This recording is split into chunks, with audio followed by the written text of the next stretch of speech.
G'day, Rudy here, and welcome to the end of week review of the KING MVR. For those first time viewers, welcome. Let us know your thoughts at the end. So why do I think it's the KING? Well, it's got to do with this thing here, the commodity cycles. Sorry for existing viewers, but there's nothing wrong with a bit of repetition.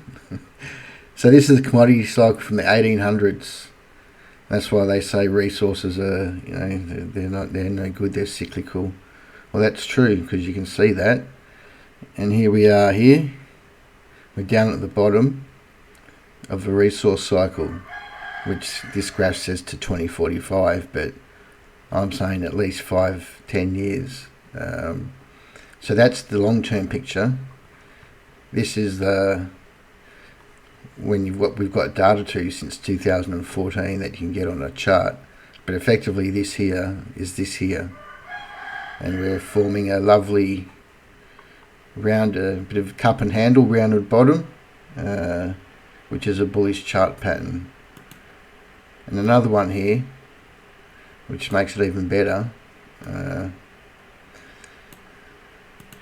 This is the mining industry as a percentage of global equities.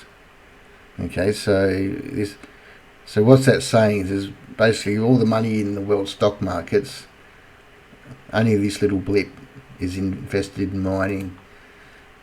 So what that means is once people want to start, there's not that many companies to invest in, and when the resource cycle gets going, which it hasn't yet, we're getting in early, there'll be a lot of money, especially tech money. Even if just 0.5% of tech money could probably buy up every mining stock on the world. All right, so that's the global theme. Okay, so on to showing him off. So this is the MVR on a monthly chart. I've got a target price based on this move here of up to $45, not tomorrow, but over the medium term. What's in it? So you got 31 Australian stocks, so Woodside, BHP, Fortescue, Rio. So you got 8%, then it goes down to 3% for Evolution, South 32, and then there's Pilbara Minerals, Perseus. And it gets 2, 3, 1%. So we'll go through them in order. So effectively the ones we go through are the ones with the highest weighting. If you add them all up to find out what type of exposure you've got a 28% in diversified metals and mining. That's basically iron ore and copper. Oil and gas 16, gold 15. Wish that was a bit higher, but you can't. An ETF is an ETF. Steel, construction and engineering, coal, oil and gas 3%. So that's the guts of it. So let's just go back to so it's how did he go for the week? What do you fit? Okay, so technically he's done the breakout. He's come back and did a bit of a retest this week, so you can see that a bit of a candle there came down. Sent a message out. I thought it might be a good time to buy. So this thing isn't meant to be a rocket ship. He's also known as the tank. So he's no lithium miner or gold stock. He just needs to plod along, but that's fine. Okay, so the commodities underneath it. So oil. So what's going on with the oil price? Okay, so technically the oil price is forming a bullish declining wedge here, and it's got big support down here at $60 is what a lot of companies need to make money from oil. So it's highly unlikely that it'll smash down below 60, or you can see it did here and it went quickly back up. And to confirm that this is a bullish pattern, it needs to basically break. So what's that? Call it 64. But technically, and it's got an even, a longer bullish declining channel here. So I reckon oil is, in the next 5 years, or the next year, oil will be a lot higher than it is now. Natural gas. So long term, this is the long term picture. So you can see we're at the bottom of a long term range. Again, got one of these declining wedges, which is bullish once broken. So it's broken this one. It's come down to do a retest. So that's all fine, forming. So Woodside. So obviously that's why I went through oil and gas, because that's what this guy does. So long-term picture of Woodside. So he basically peaked in 2008. So coming into now, looking at weekly charts. So he's done the hard work. He's broken that declining channel there. So he's broke up, come down, did a bit of a retest, went up, and the oil price wasn't following through. So I initially had a buy here, and then I did put one out here because the oil price was dropping, but he wasn't. But it doesn't matter. So it is what it is. He pays the dividend, this man. He pays the bills. So I reckon, so he's coming down into a good area of support here. I reckon, but what you want to see is this type of action. You don't want to just buy it. You got to wait for some green. So next week I'd be looking for some green like this, if you didn't have any, and wanted to buy it. But it's in the ETF, so you got no choice. Okay, so that's Woodside. Copper, Dr. Copper. So again, this is the long-term chart of copper. So he's at the bottom of his, still below this resistance levels, and he's this week.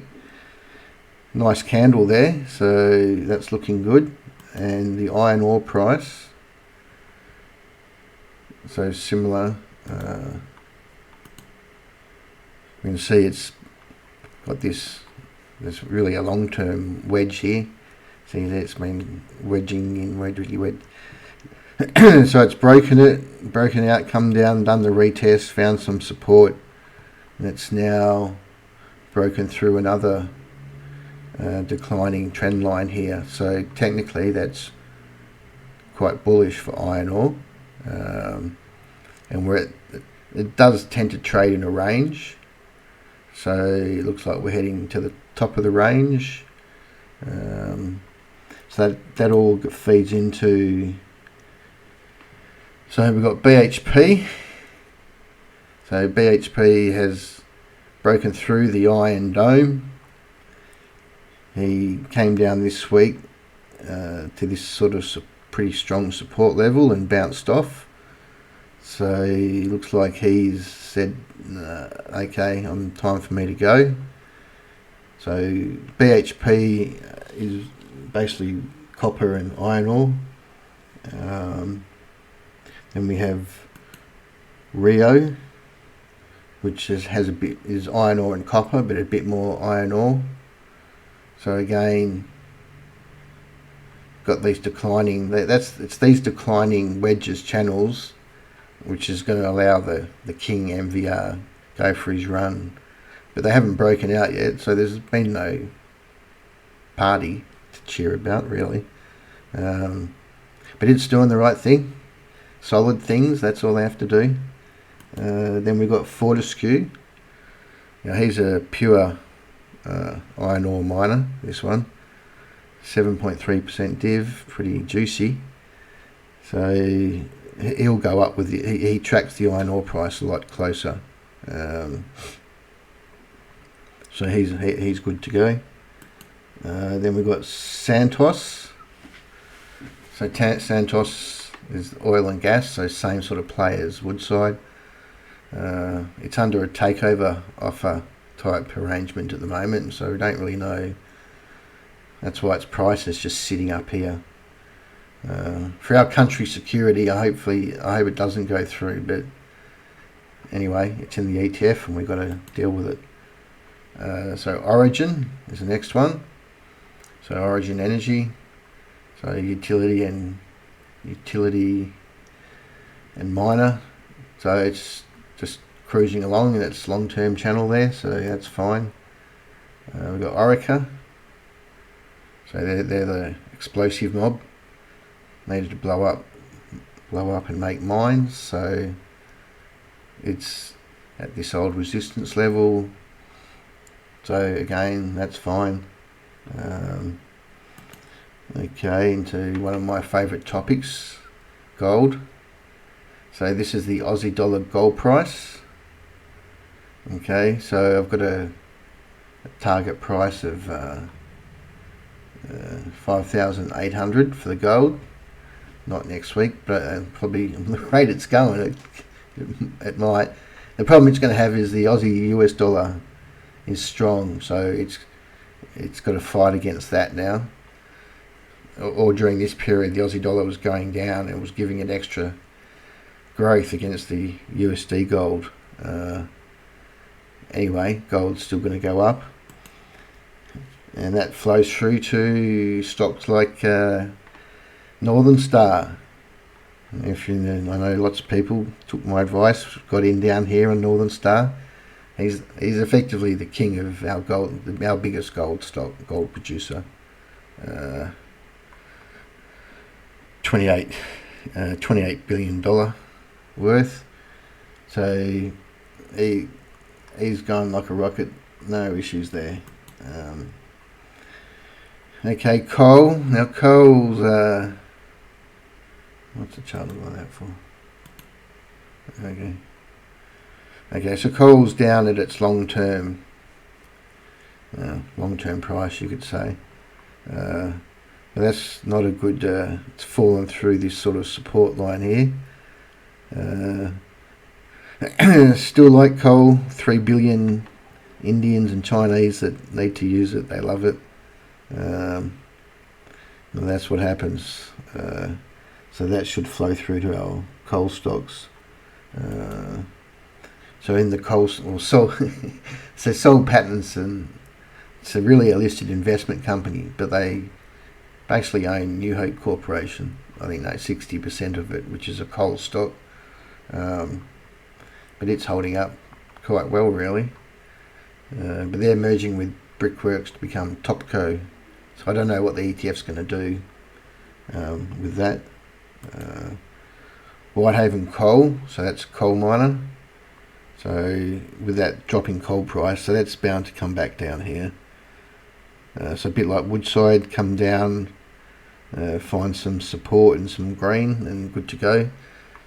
Because they're all paying good dividends, these coal stocks, because they are making money, even though the coal price is down.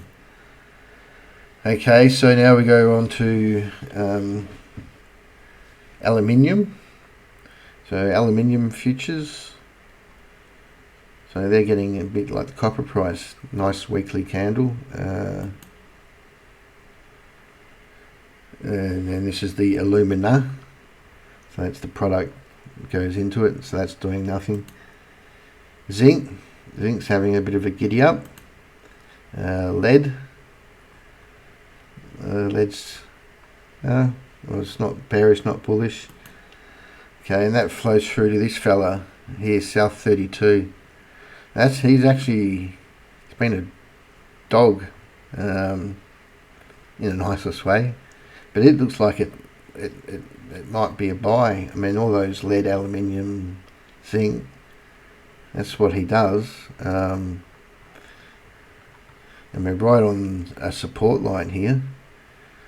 So I reckon if you get a bit of green, a good week next week, South 32 just might be a buy by itself, if you're interested. Okay, then we've got Evolution. So copper gold miner, new highs, that'll keep going. We've got Linus, so it's our rare earth stock. So that's fine, consolidating at the highs, that'll go up.